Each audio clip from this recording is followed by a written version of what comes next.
Spring light in April. English teacher Detective Simon Sharkisle usually teaches at Seaside Academy, but whenever a mystery surfaces, people ask for his help. Seaside Academy was holding a special exhibition where early paintings by Yasuko Kawabata, a celebrated artist who had once walked its halls, were on display. Among the displayed pieces was a small watercolor titled Spring Light in April, painted in her senior year. One quiet morning, a woman in her late 60s came to the reception desk. "My name is Yuko Kawabata," she said. "Yasuko was my twin sister. I heard this was her high school painting. I'd like to request it back, on behalf of the family." Her voice carried a warmth that seemed to come from genuine affection for her sister's memory. The receptionist called Ms. Tanaka, a teacher on gallery duty. The woman handed over an old photo and a school ID. The ID bore an embossed seal and a slightly faded laminate, matching the style used decades ago. "I understand," Ms. Tanaka replied. "I'll speak to the principal." Later, in the staff room, she handed the materials to Simon Sharkisle. She was calm and polite, Ms. Tanaka said. But something about her seemed prepared. "Could you take a look?" The ID was clean and well kept. It showed the name Yuko Kawabata and an issue date of April 31, 1977.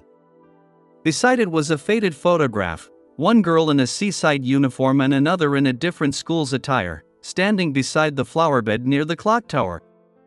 The time on the clock read 3:05.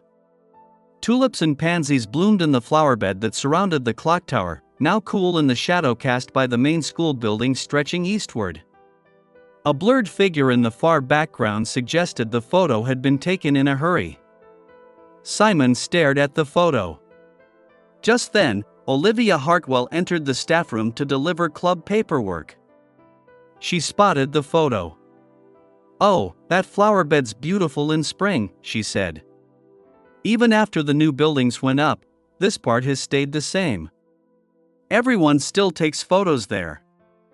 Of course, the shadows there can look different depending on the time of year," she added. Simon didn't answer, but his eyes narrowed slightly. Later, in the principal's office, they opened the 1977 yearbook. The girl in the photo was clearly Yasuko Kawabata.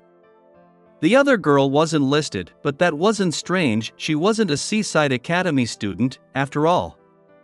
Simon looked again at the photograph, then at the ID. He said quietly, "She's not the real Yuko." The principal, Olivia, and the teachers glanced at one another in surprise. None of them spoke.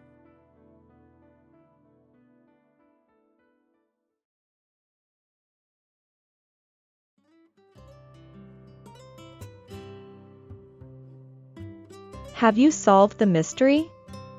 Do you know the answer? Submit your answer at the site below. Scan the QR code on the screen or use the link in the video description to send it in. Outstanding answers will be featured in the comments section of future videos. See you next time for another mystery.